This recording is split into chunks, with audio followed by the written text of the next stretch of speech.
Și da, din nou, pentru că de ce nu? Toată lumea s-a plâns că, bă, nu-s clar, șeriful nu-i clar, fă mă un video clar. No, ăsta dacă nu-i clar eu și nebunesc. Doamne și domnilor, să vă prezint Stella. Așa i-a zis un domn pe internet, că stelarul cu stela lui. No. Steluța, doamne și domnilor, Steluța.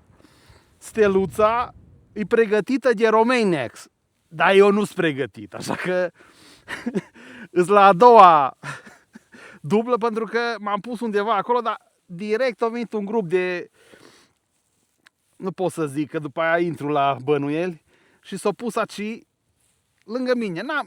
Am inhibat, mă, n-am mai știut ce să fac. Și am zis că ce bine ar fi să vă și prezint și să vă și arăt nebunia. Cum sună? Dar de ce sună? Îți spun eu de ce. Vreți să vedeți cum sună? Stați așa. Și de data asta să vă și arăt clar. Că am avut niște comentarii că, mă, șerifule, nu te vezi clar. Și am zis că vin într-o lumină perfectă, de asta razan de la 45 pe fățău, să vă arăt un pic și să vă și ridic părul pe piept, că sună de ferească. Doamne și domnilor, Stella. Tu, stai așa. Vedem, suntem în neutru, da. Doamne și domnilor, Stella.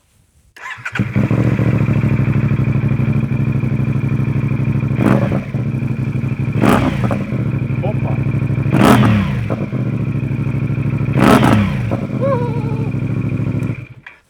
Da. Steluța noastră sună cu adevărat extraordinar. Și un motiv bine întemeiat de ce n-am vândut-o deja. Pentru că la un moment dat, anul trecut, am avut impresia că pot mai mult, îmi trebuie mai mult și era să o vând. Da, n-am vândut-o, nu știu să zic de ce sau cum, dar era cât pe ce. Am bătut palma, dar nu m-a mai sunat domnul, am zis, bine. Și un prieten de-a meu și-a pus evacuări nebune și a zis, mă, să pun și eu. Pentru că sumele la motoreta asta nu sunt ca la BMW sau alte mărci din astea gen KTM. Evacuarea e undeva la 500 de euro cu tot, cu ecu, schimba cu tot. Depinde acum de unde e. Sigur că poate să difere între 500 și 1500. Dar eu am mers pe varianta de titan chinezesc, cum știe Dumnezeu dacă e chiar adevărat sau nu. Dar eu zic că da. Creșterea în putere e undeva la 5 cai, de la 44 la 50. Cam 3 îi galeria plus 2, finala și filtru sport. Și așa ajungi la un 50 de cai. Dar toată șmecherea e că sună extraordinar. Eu mai pun o dată, nu mai rezist. Deci trebuie să vă mai arăt o dată. Dar suflă un vânt aici, trăi iar. Sper că mă văd clar, că așa mă enervez, dacă nu.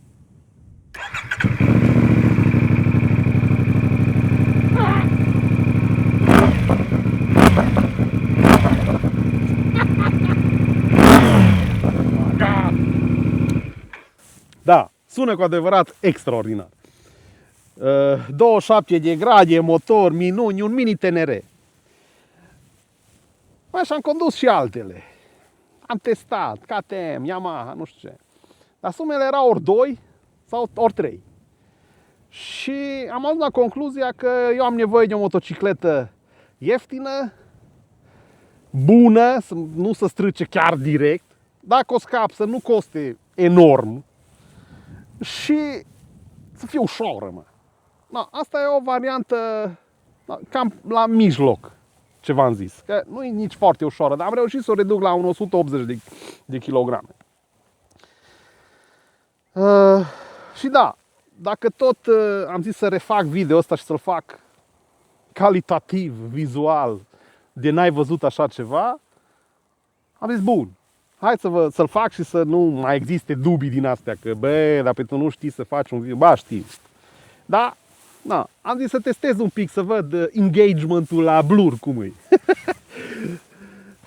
Hai să vedem un pic dacă înregistrează nebunia. Da, înregistrează. Ce am pus pe ea? Evacuarea în primul rând cu finala. Bineînțeles că ai nevoie de un adaptor ca să poți să pui genul ăsta de finală. Tot din titan. Pentru că, să fie ușor. Și elementul ăsta a fost singurul care o crăpat după 1000 de kilometri și trebuie să-l schimb.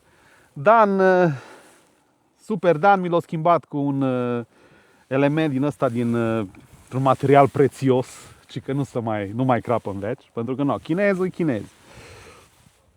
Plus urechea asta care îi 130 de lei cu față-spate, că și pe partea asta altă îți înlocuiește nebunia.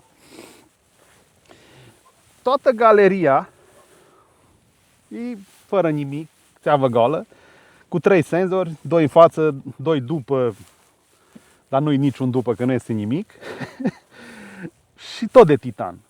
Tot de pe Uncle Wang l-am luat, pentru că am zis hai să testez, să vedem. Dacă crapă bine, dacă nu, o lua de la mărci de renume internațional.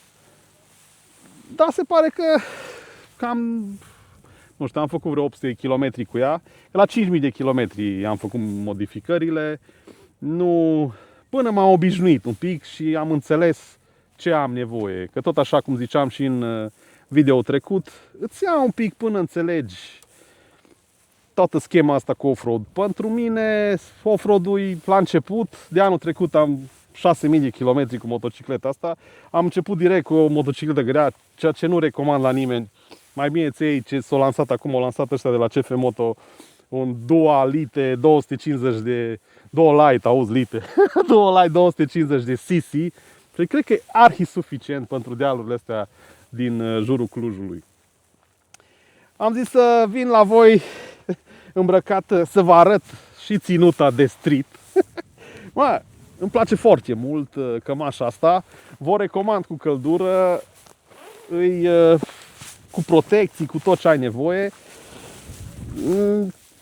Fie, mi-am mai dat o vestuță aici, că știu că o să fie un pic friguț, dar o găsiți aveți link în descriere. Să nu le pomenesc nume, că se supără unii viewer, dacă fac un pic de reclamă, Doamne, ce oameni, mă! Și să revenim la motocicletă. Primul lucru care trebuie să-l schimbi ca să poți să zici că n-ai emoții pe off-road, îs cauciucurile. Și am testat și Michelin Anarchy Wild, dar nu mi-au plăcut.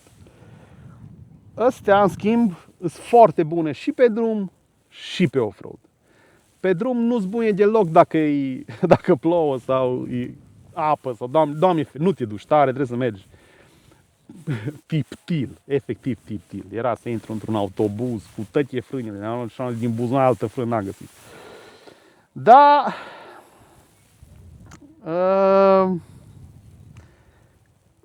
în rest, poți să mergi destul de tare cu ele și țin destul de bine. Fața ține cam cât 2 spate. Am 2000-3000 de kilometri dacă mergi hard, tare, adică tragi de ea, nu te joci. Și cam astea sunt modificările de putere.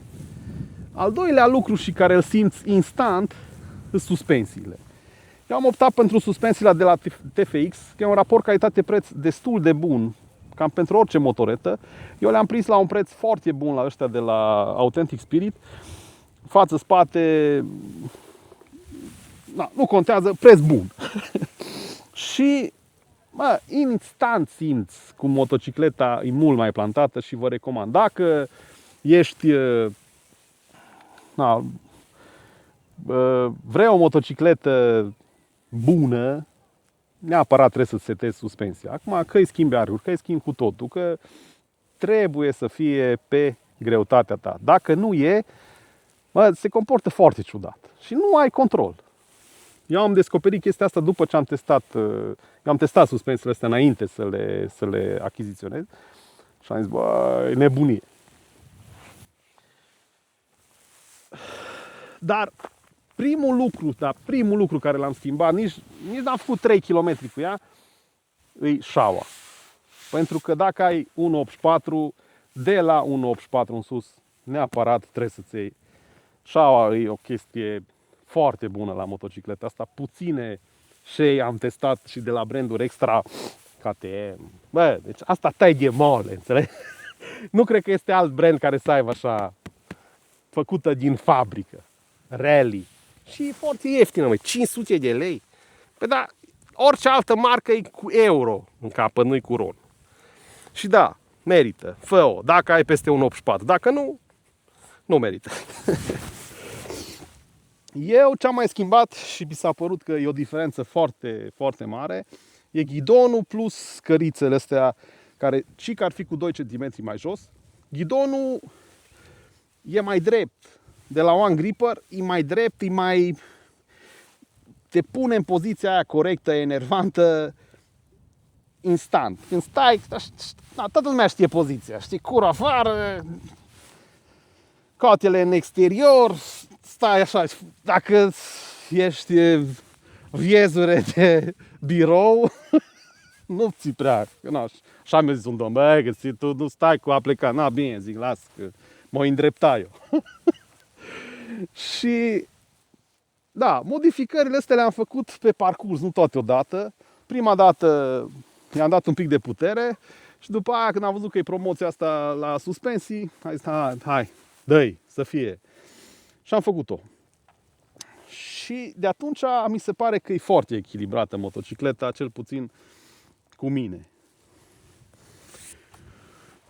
Alte lucruri care le-am pus imediat după ce am achiziționat-o au fost această protecție, fără de care că da, îți recomand să-ți iei roll cage-ul ăsta, să zic așa, pentru că inevitabil pici, caz. Dacă te duci pe off-road, o verși. Și dacă n-aveam asta, era spartă tătă. Ca și protecții la motor, am optat pentru nebunia asta de la Acerbis. E din plastic, dar e un plastic dur. Și ce e foarte fain e că nu sună. Adică când mergi tare, nu s-au toate pietricelele. E super ok. La fel, legătura dintre motor și dintre radiator și protecția asta la motor, de pe AliExpress, niște nebunii din astea care și protejează un pic galeria și o protecție radiator din metal. Pentru că tot așa la prietenii mei o spart un radiator original, i-a intrat o pietricică, că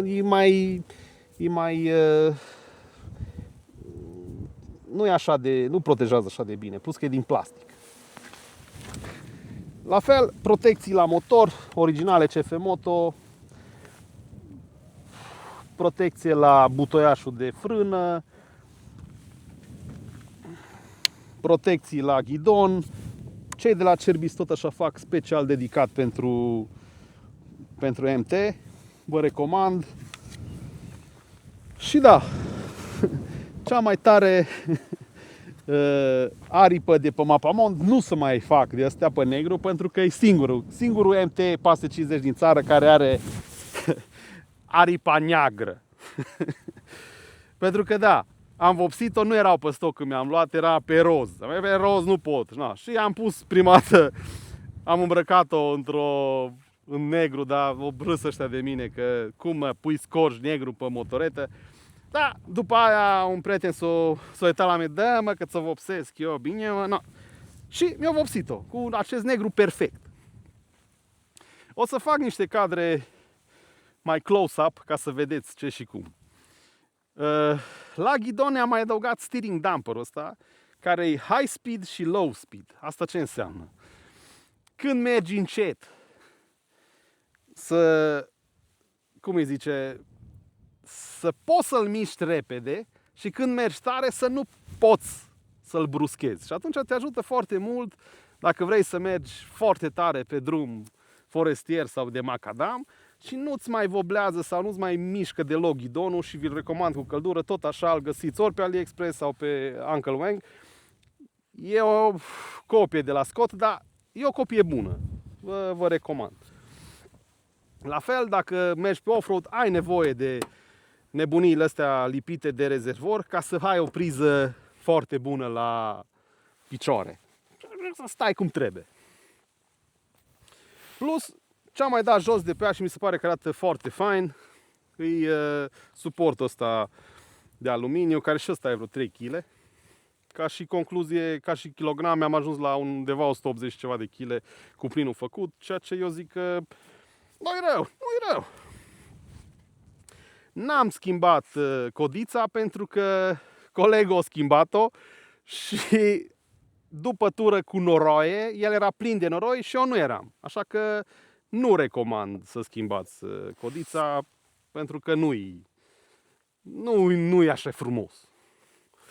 În 6000 de kilometri, ce s-a stricat sunt cele două elemente pe care glisează acest super parbriz, care oricum la mine e tot timpul jos, că mă enervează. Eu sunt genul mai sportiv, așa.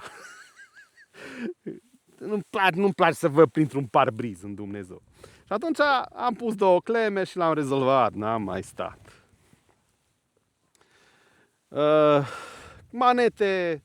Manetele scurte. Am luat maneta de ambreiaj de la CF Moto și maneta de frână de pe Uncle Wang. Sau invers. Maneta de ambreiaj, da, de la CF Moto. O găsiți și la CF Moto pe site.ro. De fapt, cred că am best fine. Și asta tot așa de la Uncle Wang. Ce nu se vede aici și așa, i-am mai pus și un element aici care ține lanțul, chain guard, cum îi zic ăștia în franceză, care îți protejează în caz că îți vine o creangă, o nebunie, nu se prinde acolo și gata, ai plecat. Am pățit, să jur, dacă nu. Și când mai sari cu motoreta, lanțul nu mai balansează așa și nu se mai aude, ceea ce pentru mine e o chestie foarte bună. Tot așa protecții și pe stânga la motor și teoretic cam atât. N-am mai schimbat altceva. Asta e motoreta. Nu trebuie să-i faci mari modificări. Singura modificare scumpă îs suspensiile. Dar dacă ai sub 75 de kg, n-ai nevoie de modificarea asta. Așa că, sau dacă mergi doar pe stradă, iarăși n-ai nevoie. Așa că, doamnelor și domnilor, vreau să vă mulțumesc la toți cei care au fost prezenți la primul video, care au zis unul că e eșuat și că ar trebui să mai trag încă un cadru, că în Dumnezeu, și să pun sunetul de la primul pe al doilea. Hai că mai fac unul pentru el. Că da. Și să nu uităm de ce suntem aici. Să ne simțim bine. De asta le-am făcut toate. Și video ăsta tot așa pentru voi, că îmi sunteți dragi. Și mai ales la cei 4 sau 5? 5 subscriberi pe YouTube. Bă, sunteți genial. Vă mulțumesc tare mult. Și da, următorul video o să fie despre setările reel-urilor pe Instagram. Să-mi spuneți dacă e o idee bună sau nu e o idee bună. Mă gândeam să fac un video cu cum filmez, că am avut o grămadă de întrebări pe tema asta și am zis că erau mai de la străini. Pe YouTube sunt mulți români și așa că pe voi vă întreb, ăștia ai mei. Vreau să vă mulțumesc și până data viitor, da, ținem aproape, fainilor!